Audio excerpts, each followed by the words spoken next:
ആമിർക്ക 15-ാം നൂറ്റാണ്ടിൽ ഗീലാനി നമ്മുടെ അക്ബർ രാജാവിന് കൊടുത്ത സമ്മാനമാണ്. എങ്ങനെയുണ്ട്? എടാ ഷഫീഖേ, ഇത്രയും നല്ല സാധനം ആ മൂലക്കുറുക്ക് കൊടുക്കണോ?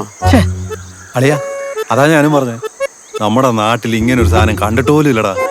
എടാ ഇത് നമുക്ക് എടുക്കാടാ. എടാ ഷഫീഖേ, ഇത് കൊടുക്കേണ്ടടാ. ഇക്ക നീ കൊഞ്ചം ലാജിക്ക തിങ്ക് പண்றா. ഇതെന്തായാലും ഡോക്ടറിനുള്ളതാ.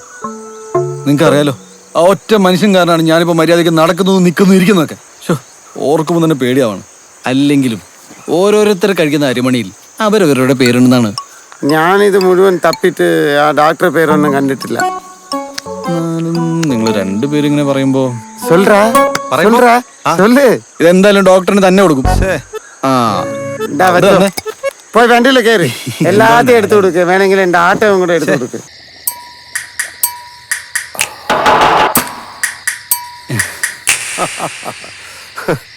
ഇതുപോലൊരു ഗിഫ്റ്റ് കൊണ്ടുവന്ന തന്റെ ആ സർഗശേഷി ഉണ്ടല്ലോ. സർഗചേച്ചിനാ ക്രിയേറ്റിവിറ്റി, പുതുമ പുതുമ. അടുത്ത ഷെഡ്യൂളിൽ നമ്മുടെ ലൊക്കേഷൻ കൊണ്ടുവച്ചേ, ഇതുകൊണ്ട് ഞാൻ കലക്കും. സന്തോഷം. ഇപ്പൊ ഡോക്ടറിനെ കണ്ട ശരിക്കും അക്ബർ ചക്രവർത്തി ഹുക്ക് കളിക്കുന്ന പോലെ ഉണ്ട്. സാർ എന്താ മഹർഷി? എനിക്കൊരു പുക. സാർ ഞാൻ ഒന്ന് വിളിച്ചോട്ടെ? ഞാൻ ഒന്ന് വിളിച്ചോട്ടെ? വേണ്ട. ഒന്ന് അടങ്ങിയിരിക്കും, നാണം കെടുത്താതെ ചുമ്മാ. ഡോക്ടർ, ഇതൊക്കെ ഷഫീഖിനൊരു സന്തോഷമാണ്.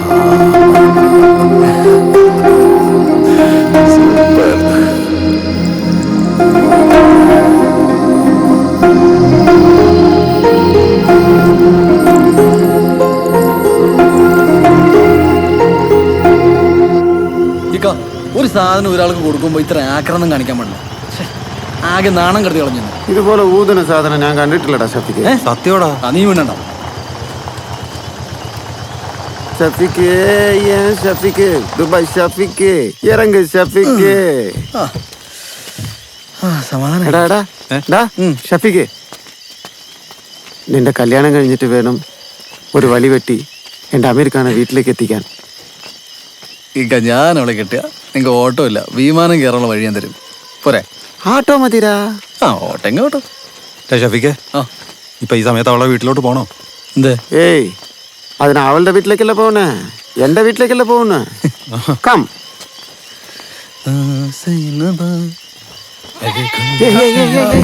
എന്താ ഇവിടെ എന്താ അവിടെ വരെ ഒരു തർക്കഭൂമിയാ. എപ്പ വേണമെങ്കിലും എന്റെ അമ്മായിമ്മ വന്ന് ആക്രമണം നടത്തും. എന്റെ പൊന്ന അമീറണ്ണേ, ഒരു ചെറിയ അതിർത്തി തർക്കത്തിന്റെ പേര് നിങ്ങൾ ഈ രണ്ട് വീട്ടുകാരെ തമ്മിൽ ഇങ്ങനെ അടിയുണ്ടാക്കുന്ന മഹാബോറാട്ടോ. എന്ത് പോറ്? ഈ അതിർത്തി തർക്കം എന്ന് പറഞ്ഞാൽ ആഗോള പ്രശ്നമാണ്. ഇതിന്റെ പേരിലാണ് ലോകരാജ്യങ്ങൾ തമ്മിൽ യുദ്ധം വരെ ഉണ്ടാവുന്നത്. പിന്നെയാണ് അതിന്റെ വേറെ വീട്ടുകാർ പേടിക്കണം. വാണ് എന്നെ മനസ്സിലായോ? ഞാൻ സുൽത്താന. സുൽത്താന?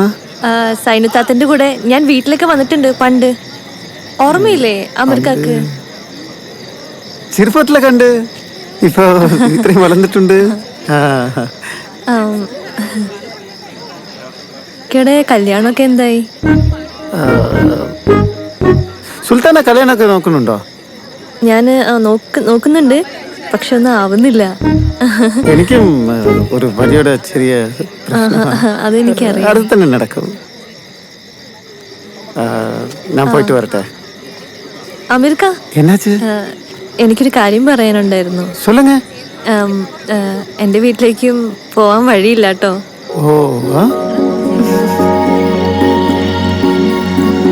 ഷഫീഖ്,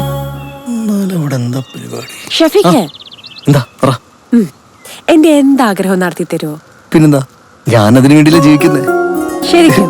ശരിക്കും ചോദിച്ചോ? സത്യം? ചോദിക്ക്. എനിക്ക് ഷാപ്പിലേക്ക് അക്കിറച്ചി മേടിച്ചു തരുമോ? ഷാപ്പിലേക്ക് അക്കിറച്ചി മേടിച്ചു തരുമോ? ഇല്ല, മേടിച്ചു തരില്ല. അത്രല്ലേ ഉള്ളൂ. നീ പെണങ്ങല്ലേ, നമുക്ക് പോവാം. മേടിച്ചു തരും. തരും. ഇതൊക്കെയല്ലേ ഷഫീഖിനൊരു സന്തോഷം. നീ വാ.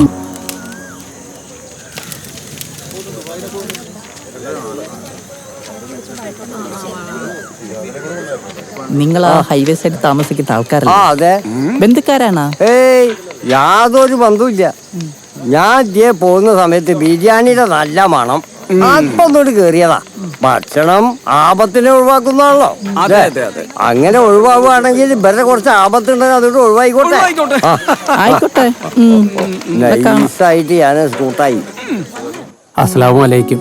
എൻ്റെ മകൻ ഷെഫീക്കും കൊച്ചാലമ്മൂട് സൈനു മൻസലിൽ റഷീദിന്റെ മകൾ സൈനബയുമായിട്ടുള്ള വിവാഹ നിശ്ചയമാണ് ഇപ്പോൾ ഇവിടെ നടക്കുന്നത്. നോക്ക്, ബംഗാളിയുടെ ബിരിയാണിയാണ്. ഞായറാഴ്ച നിക്കാഹ് നടത്തണമെന്നാണ് ഞങ്ങളുടെയൊക്കെ തീരുമാനം. 27-ാം തീയതി ഞായറാഴ്ചയാണ് നിക്കാഹെങ്കിൽ 10:30 കഴിഞ്ഞിട്ട് മതി. 10:30 വരെ രാഹുകാല. അല്ലുസ്താദെ, നമുക്ക് ഈ രാഹുകാലൊക്കെ ഉണ്ടോ? നഴ്സ്